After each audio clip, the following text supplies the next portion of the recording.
Sanggar Cerita mempersembahkan Sabda Pandita Ratu.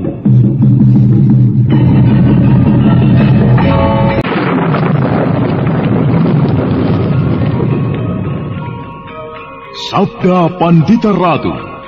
Naskah ditulis oleh Pondra Swasti Langit, diolah oleh Agung Bahrodi, didukung oleh artis-artis terkemuka Ferry Fadli, Eli Ermawati, M. Abud, Ivone Rose, dan lain-lain. Teknik dan montase Ibing Arifin, dengan sutradara Dian Pertiwi. Sabda Pandita Ratu. Kali ini dalam episode ke-19 dengan judul Purwakala Pangeran Pati.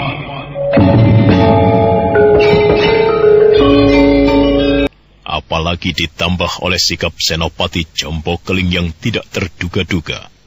Jompo Keling dengan tegas menunjukkan rasa tidak senangnya dengan mengajukan pengunduran diri, bukan saja di hadapan raja, tetapi juga disaksikan oleh beberapa prajurit yang lain.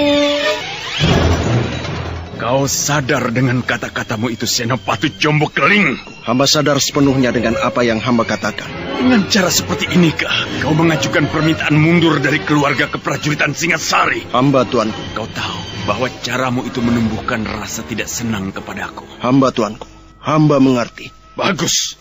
Aku hargai Jompo Keling. Sangat aku hargai. Aku senang dengan sikapmu yang jantan. Jarang aku lihat orang berani bersikap jantan di hadapanku. Namun kini, aku melihatnya. Dan orang yang melakukannya adalah kau. Baik, Jompo Keling. Dengan disaksikan oleh para prajurit yang ada ini, aku turuti permohonanmu. Mulai sekarang kau bukan lagi prajurit Singasari.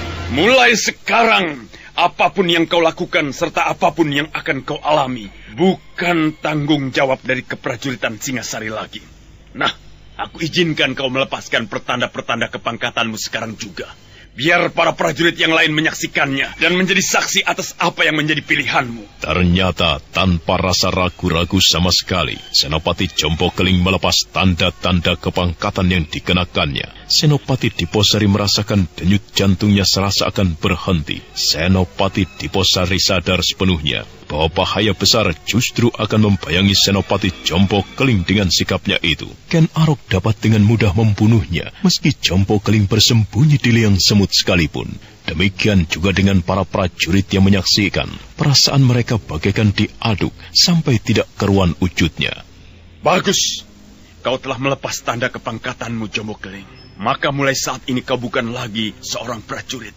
Kau hanyalah orang biasa. Kalian melihat semuanya. Jompo Keling telah melepas tanda kepangkatannya. Maka mulai sekarang, ia bukan prajurit lagi. Jompo Keling bukan seorang senopati lagi. Dengan demikian, tidak menjadi kewajiban bagi para prajurit dari golongan Wira Tamtama atau golongan Wira Bintara untuk menghormatinya lagi. Nah, prajurit, giring orang itu keluar dari halaman istana ini. Cepat! Merah padam wajah Senopati Jompo Keling ketika dipermalukan sedemikian rupa oleh Baginda Singasari. Dua orang prajurit segera menggiringnya dengan tombak teraju menuju keluar regol istana. Senopati Jompo Keling kemudian terlihat bergegas melangkah menuju ke arah timur. Dan perhatian Sri Baginda kembali tertuju kepada Ladrang Prawoto dan Gesing Kanioko. Dua orang itu menggigil ketakutan. Sebut namamu sekali lagi. Hamba. Sebut namamu sekali lagi. Hamba Ladrang Prawoto, tuanku. Hamba Ladrang Prawoto. Dan kau, aku ingin mendengar sekali lagi siapa nama. Hamba Gesing Kanioko. Jawab. Kalian adalah bagian dari orang-orang yang menculik Anusapati itu. Bukan, tuanku. Bukan. Ternyata kalian mencoba ingkar. Aku sama sekali tidak senang dengan mulut yang mencela-mencele.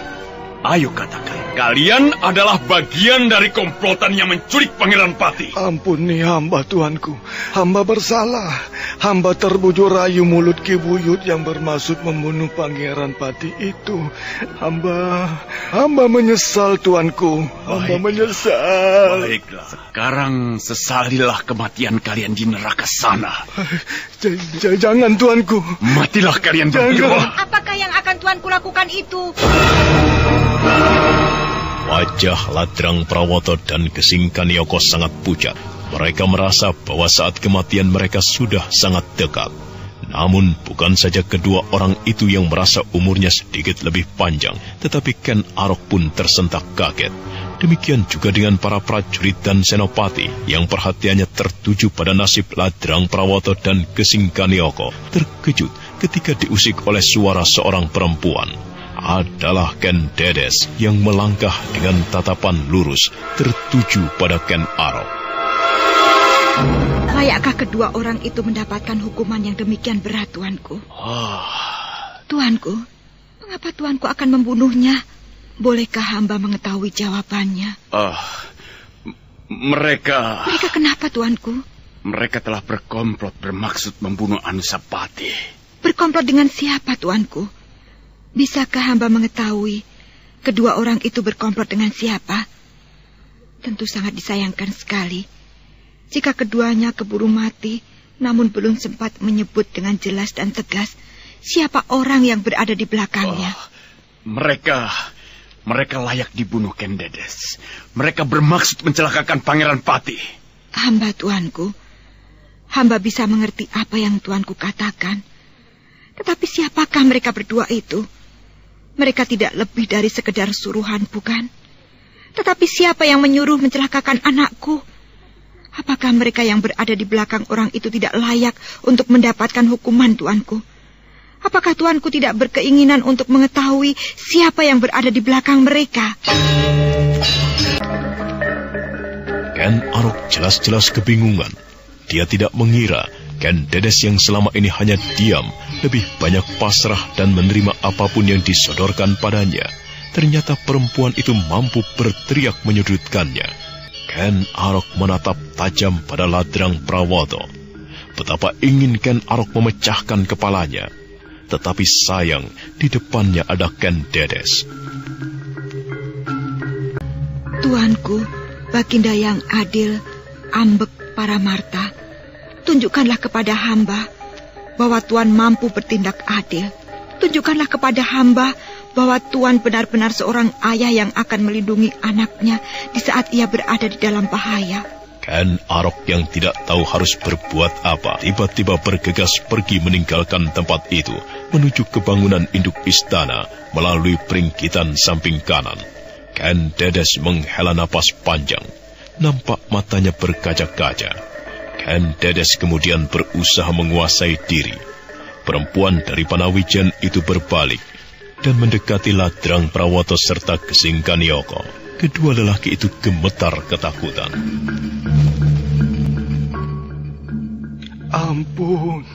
Ampuni hamba, tuanku. Hamba mohon ampun. Benarkah kau bermaksud membunuh anakku, Pangeran Pati Anusapati? Ampun, Tuan Putri. Hamba mengaku bersalah, tetapi hamba hanya suruhan, Tuan Putri. Benar, Tuan Putri. Kami berdua hanya suruhan, Tuan Putri. Siapa yang menyuruh kalian? Seorang emban menghubungi kami.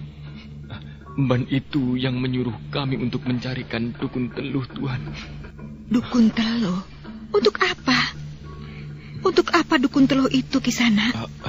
Untuk membunuh Pangeran Pati, Tuan Putri. Sebut, siapa yang menyuruh? Siapa yang berdiri di belakang emban itu? Siapa, Kisana? Tuan Putri Ken Umang, Tuan. Ampuni hamba, Tuan Putri. Hamba mohon ampun, Tuan Putri. Ampunilah hamba, Tuan Putri. Gempar yang tengah melanda halaman istana itu serasa menghentak pula dada Ken Umang. Ban Matesih dengan tergopoh-gopoh dan dengan wajah yang sangat pucat menghadap Ken Umang. Dengan terbata-bata, Ban Matesih menceritakan apa yang terjadi. Ken Umang mendengarkannya dengan seksama dan dengan perasaan amat tegang. Kau tidak sedang mengigau, Ban Matesih? Hamba, Tuan Putri. Hamba berkata sebenarnya, hamba tidak mengerti. Bagaimana bisa terjadi? Rupanya kau telah bertindak ceroboh, Emban Matesi. Hamba, Tuan Putri, hamba merasa telah bekerja sebaik-baiknya. Jika perkembangannya seperti ini, hamba tidak tahu. Mungkin kedua orang itu yang telah bertindak ceroboh, Tuan Putri. Sial! Lalu bagaimana, Tuan Putri? Kau yang membuatku repot, Emban. Semua ini terjadi pasti karena kecerobohanmu. Kalau kau tidak ceroboh, pasti tidak akan terjadi seperti ini. Ampun, Tuan Putri. Pergilah. Baginda sebentar lagi tentu akan mencariku. Hamba, Tuan Putri. Sial! Emban Matesih bergegas meninggalkan Ken Umang di dalam biliknya sendirian. Emban itu bergegas menuju ke biliknya sendiri, yang letaknya berapa jauh di belakang bangunan induk istana. Di sana terdapat sebuah bangunan yang memang diperuntukkan para emban dan abdi dalam lainnya. Namun belum terlampau jauh emban itu berjalan, seorang prajurit telah menghadangnya. Emban? Ada apa, Ki Lurah? Baginda memanggilmu. Sekarang juga. Ayo bersamaku, cepat. Prajurit yang berpangkat lurah itu tidak menunggu terlampau lama. Ki Lurah prajurit itu memegang lengan Emban Matesih, dan kemudian setengah digelandangnya perempuan itu melalui peringkitan. Di sebuah ruang, Baginda telah menunggu. Emban Matesih duduk bersimpuh dengan wajah sangat pucat. Seluruh tubuhnya gemetar. Tanpa menoleh, Baginda menanyainya. Jawab pertanyaan-pertanyaanku, Emban. Dan jangan kau berani mencoba mengelak atau berbohong. Ingat, yang berada di hadapanmu seorang raja. Aku mempunyai kekuasaan yang tidak terbatas. Aku bisa melenyapkanmu, semudah membalik tangan jika kau berani berbohong kepadaku. Hamba Tuanku. Hamba Tuanku. Jangan menangis. Aku muak dengan suara tangisanmu. Mendengar suara tangismu yang membuat aku muak itu juga sudah cukup menjadi alasan bagiku untuk menyingkirkanmu. Benarkah Tuan Putri Ken Umang telah memerintahkan kepadamu untuk mencari seorang dukun teluh? Hamba Tuanku. Hamba sekedar disuruh. Jangan menjawab yang lain selain yang aku tanyakan. Mengerti? Hamba Tuanku. Perintah apa yang diberikan kepadamu, Emban Matesih? Hamba diperintah untuk mencari dukun teluh. Dukun itu harus membunuh Pangeran Pati. Hamba mohon ampun, Tuanku. Siapa nama dukun teluh itu? Namanya Ki Buyut. Buyut Reraton, Tuanku. Ceritakan dengan jelas. Apa saja yang telah kau lakukan untuk memenuhi perintah Tuan Putri Ken Umang itu? Dengan terbata-bata, Emban Matesih menceritakan semua apa yang telah dilakukannya pada Baginda Singasari. Ken Arok mendengarkan apa yang dipaparkan Emban Matesih itu dengan wajah yang keruh. Ken Arok merasa berada di persimpangan jalan. Demikianlah, Tuanku. Hamba mohon ampun. Hamba sangat menyesal, Tuanku. Emban. Hamba, Tuanku. Untuk kali ini aku akan memaafkan, tetapi aku perintahkan kau menyumpal mulutmu sendiri. Jangan kau jual cerita di pasar-pasar. Mengerti? Hamba mengerti, Tuanku. Akan lebih baik jika kau tidak perlu menampakkan diri di jalan-jalan. Mungkin orang sudah pada bosan melihat wajahmu, Emban. Sudah, pergi sana. Wah, mengapa denganmu, Matesih? Tidak biasanya kau menangis. Apa yang kau tangisi, ya? Ada apa, Matesih? Aku ingin mati saja. Loh, kenapa? Mengapa kau ingin mati, Matesih? Persoalan apa yang membuatmu ingin mati, ya? Ambilkan aku pisau. Loh. Kowe iki waras apa ora toh? Aku ingin mati. Aku ingin mati. Sementara itu, di saat yang bersamaan Ken Arok telah berada di bilik Ken Umang. Beberapa saat lamanya Ken Arok hanya berjalan hilir mudik di ruangan itu tanpa mengucapkan sepatah kata pun. Meski mencoba untuk setegar apapun, namun ternyata Ken Umang terlihat gelisah. Perempuan yang duduk di bibir pembaringan itu menundukkan kepala dan sesekali melirik suaminya. Ternyata Ken Umang tidak berani berbicara mendahului suaminya. Aku tidak habis mengerti. Bagaimana kau bisa melakukan hal itu, Umang? Di luar sana gempar, dan aku tidak mampu untuk membendung. Semua orang sesingasari akan membicarakan peristiwa yang terjadi hari ini. Anusapati hilang. Hamba tidak tahu siapa yang melakukannya, Tuanku. Hamba tidak berada di belakang penculikan Pangeran Pati itu. 2 orang pecundang mengaku berkomplot denganmu untuk melenyapkan Pangeran Pati. Bagaimana? Apakah kau akan mengingkarinya? Mengapa diam, Ken Umang? Bagaimana jika hal itu hamba katakan sebagai sebuah fitnah, Tuanku? Fitnah? Kau berani mengatakan kepadaku itu hanya sebuah fitnah? Ulangi sekali lagi, Ken Umang, dan pertimbangkan baik-baik sebelum kau menjawab. Bukan demikian yang hamba maksud, Tuanku. Lalu apa? Kepada Tuanku, hamba tentu tidak akan berani berbohong. Akan tetapi jika ada orang lain yang mempersoalkannya, apakah tidak boleh hamba memutar kenyataan? Yang terjadi itu sekedar sebuah fitnah. Bukan main. Lalu? Hamba bisa mengatakan bahwa yang berada di belakang peristiwa itu adalah istri tua Tuanku sendiri. Dengan cara yang sedemikian halus dan luar biasa. Istri tua Tuanku memfitnah hamba. Gila. Hamba, Tuanku. Kau benar-benar gila, Ken Umang. Bagaimana kau sanggup membayangkan dan kemudian berusaha mewujudkannya dalam kenyataan hal-hal yang sedemikian itu? Hamba, Tuanku. Hal itu hamba lakukan karena rasa cinta hamba kepada Tuanku Sri Baginda yang tidak terukur tingginya. Seperti itukah caramu menampakkan cintamu kepadaku, Ken Umang? Yang kau lakukan dengan tukang teluh itu, yang kemudian justru ditangkap dan dibelejeti oleh orang tidak dikenal. Itu justru mencoreng wajahku. Wajah Sri Rajasa Batara Sang Amurwa Bumi berlepotan kotoran yang paling menjijikan karena perbuatanmu yang tidak kau pertimbangkan masak-masak. Pernahkah kau bayangkan, Ken Umang? Nah, kalau belum, sekaranglah saatnya kau sebaiknya mulai membayangkan. Sekarang Anusapati hilang. Semua orang menjadi gempar, geger. Semua orang menunjuk hidungku, hidung Ken Arok. Seolah akulah yang mendalangi lenyapnya Pangeran Pati itu. Semua orang mempercakapkan Ken Umang dan tak akan ada seorang pun yang sanggup membendung meskipun seorang raja seperti aku sekalipun. Di pasar-pasar, di warung-warung, di setiap rumah, dan di sawah-sawah, hilangnya Pangeran Pati Anusapati adalah merupakan pembicaraan yang paling menarik. Kemudian, belum lagi hal itu mereda. Sekarang muncul lagi peristiwa yang tidak kalah menggegerkan. Kalau peristiwa itu menyangkut orang lumrah Ken Umang, maka tidak akan banyak yang mempercakapkan. Namun karena menyangkut aku, menyangkut seorang raja, menyangkutmu, maka jadilah peristiwa itu sebuah santapan sarapan dan makan malam yang paling lezat. Kau tidak pernah membayangkan akibat perbuatanmu akan seperti itu, Ken Umang. Hamba merasa bersalah, Tuanku.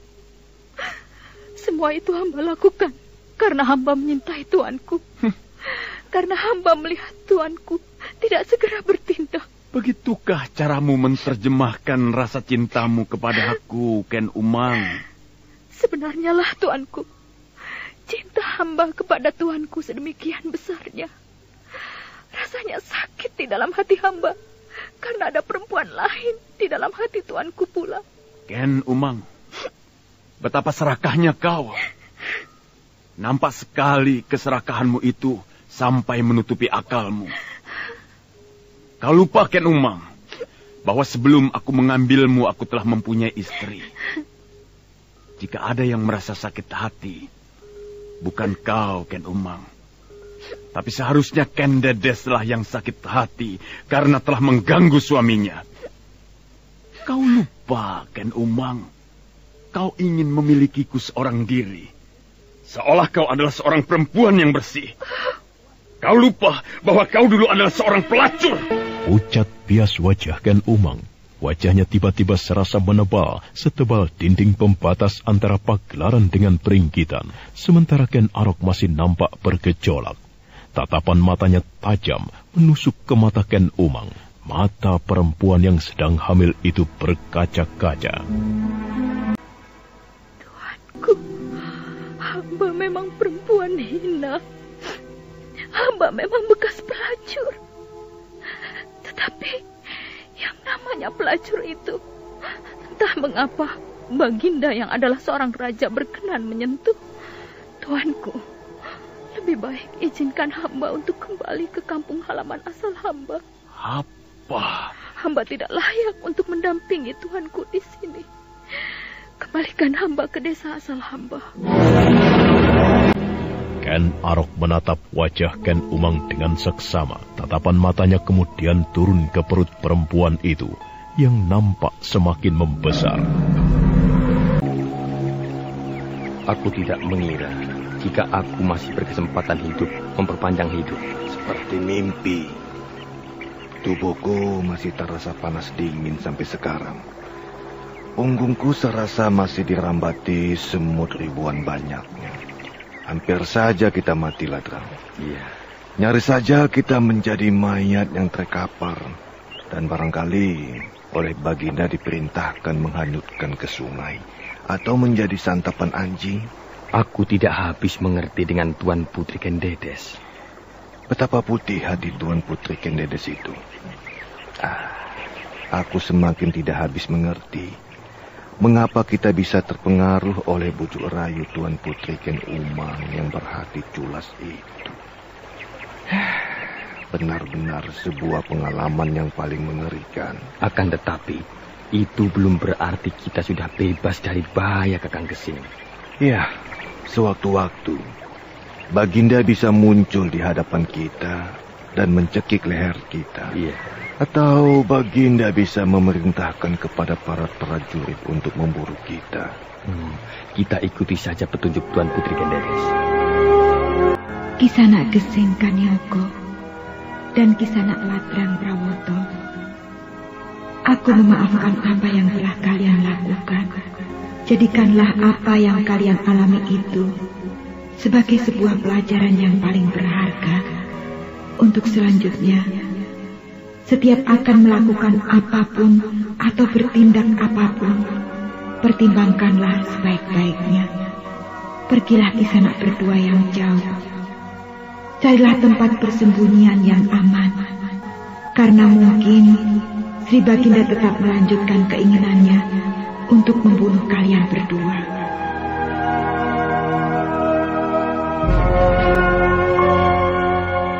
Terngiang, terbayang-bayang apa yang diucapkan oleh Putri Kendedes di benak Ladrang Prawoto dan Gesing Kanioko. Kedua orang itu segera bangkit setelah duduk beristirahat beberapa saat lamanya.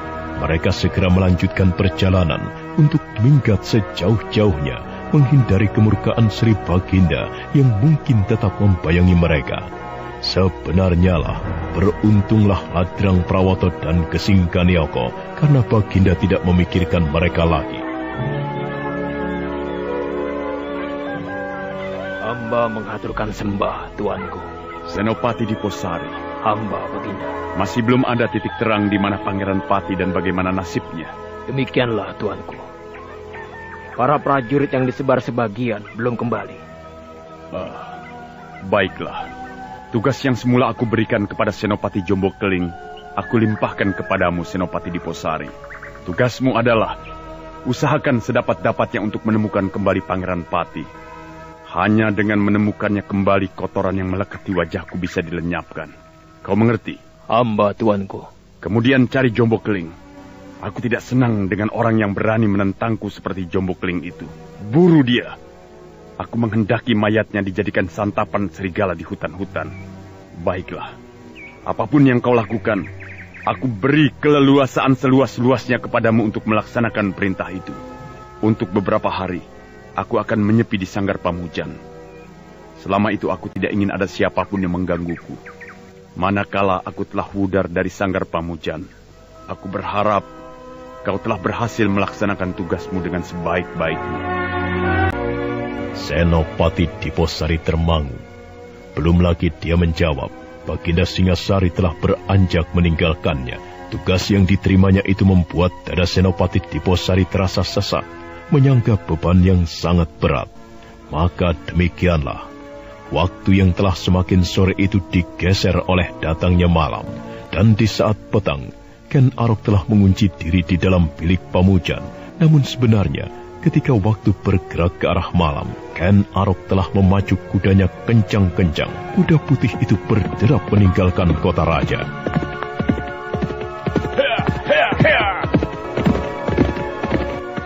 Bagaikan anak panah yang terlepas dari busurnya, kuda putih yang ditunggangi oleh Ken Arok itu melesat dengan cepat membelah malam. Namun meski malam gelap gulita bukanlah merupakan sebuah hambatan bagi Ken Arok. Namun sebenarnya lah, Ken Arok yang mengendarai kuda itu menggunakan kemampuan ketajaman matanya yang luar biasa. Kegelisahannya serta rasa penasarannya atas lenyapnya Pangeran Pati membuat Ken Arok semakin mempercepat derap kuda putih itu.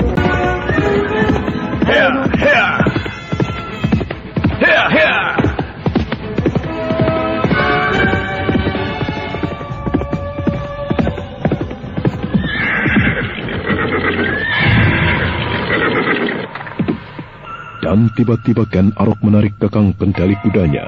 Serentak kuda itu pun berhenti, ringkiknya membelah sepi malam. Saudara pendengar, untuk mengetahui jawabannya, ikutilah kelanjutan kisah ini dalam seri berikutnya. Sampai jumpa.